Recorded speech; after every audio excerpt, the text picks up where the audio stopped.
పాల డైరీలో పాడు రాజకీయానికి తెలుగుదేశం పార్టీ తెరలేపింది అనే విమర్శలు వెల్లువెత్తుతూ ఉన్నాయి. పాము తన పిల్లలను తానే మింగేసినట్టుగా టీడీపీ రెడ్ బుక్ ఇప్పుడు సొంత పార్టీ నాయకులను వేధిస్తూ ఉందని రాజకీయ వర్గాలు వ్యాఖ్యానిస్తున్నాయి. కృష్ణా మిల్క్ యూనియన్ విజయ డైరీ చైర్మన్ చలసాని ఆంజనేయులు రాజీనామా కోసం రెడ్ బుక్ విషనాగు మరోసారి జూలు విదిల్చింది అనే ఆరోపణలు వినిపిస్తున్నాయి. రాష్ట్ర చరిత్రలో ఎన్నడూ లేని విధంగా సాక్షాత్తు చంద్రబాబు కేబినెట్లోని 2 మంత్రులు ఆసుపత్రి బెడ్పై ఉన్న చైర్మన్ను బహిరంగంగా బెదిరించి రాజీనామా చేయించారు అన్న విమర్శలు రాజకీయంగా తీవ్ర చర్చకు దారితీశాయి.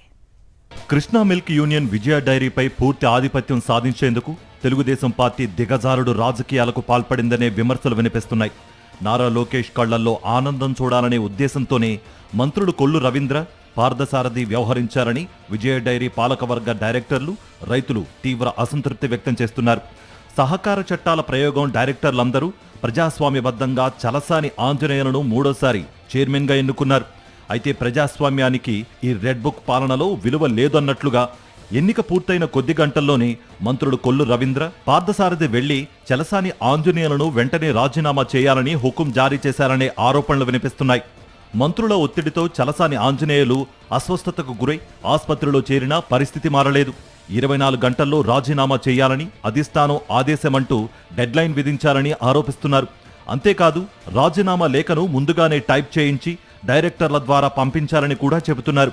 అయితే చలసాని ఆంజనేయులు సంతకం చేసేందుకు నిరాకరించడంతో మంత్రి పార్థసారథి స్వయంగా ఆసుపత్రికి వెళ్లి మరింత ఒత్తిడి తెచ్చారని విమర్శలు వినిపిస్తున్నాయి.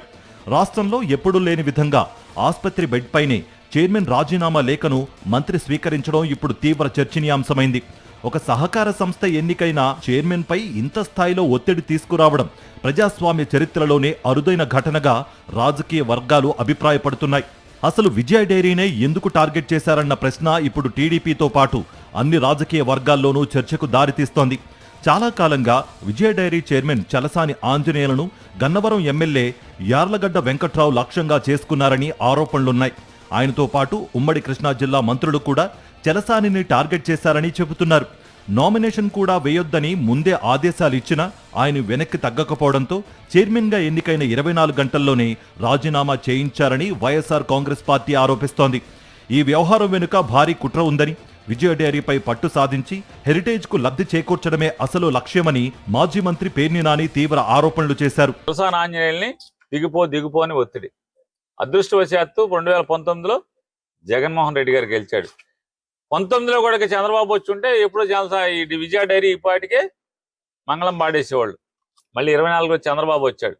ఇక లోకేష్ ధనదాహానికి అంతు లేకుండా చైర్మన్ మీద ఒత్తిడి చేస్తారు. 2-3 ఏళ్ళు జైల్లోంచి రానివ్వకుండా చేస్తాం, కేసు మీద కేసు పెడతాం, ఇంకా 3 ఏళ్ళు మేము ఉంటాం, 3 ఏళ్ళు నేను చెప్పకూడదు తినిపిస్తామని ఎన్ని బెదిరిస్తే ఆ ఒత్తిడికి తట్టుకోలేక అతనికి గుండెపోటు వచ్చి హాస్పిటల్లో చేరితే దాడి చేసినంత పని చేసి అతనితో రాజీనామా తీసుకున్నారు. విజయ డైరీ వ్యవహారంపై కమ్యూనిస్టు పార్టీలు కూడా తీవ్ర స్థాయిలో స్పందించాయి.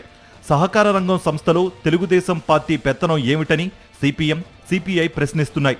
హెరిటేజ్ ప్రయోజనాల కోసమే అడ్డదారిలో బెదిరింపులకు పాల్పడి విజయ డైరీ చైర్మన్తో రాజీనామా చేయించారని కమ్యూనిస్టు పార్టీలు మండిపడుతున్నాయి. అసలు ఎందుకు రాజీనామా చేయాల్సి వచ్చిందో ఇప్పటి వరకు మంత్రులు కొల్లు రవీంద్ర, పార్థసారథి గాని తెలుగుదేశం పార్టీ గాని ప్రజలకు వివరణ ఇవ్వలేదని విమర్శిస్తున్నాయి. అదే ఈ వ్యవహారంలో జరిగిన రాజకీయ ఒత్తిడికి, అరాచకానికి నిదర్శనమని ప్రతిపక్షాలు ఆరోపిస్తున్నాయి.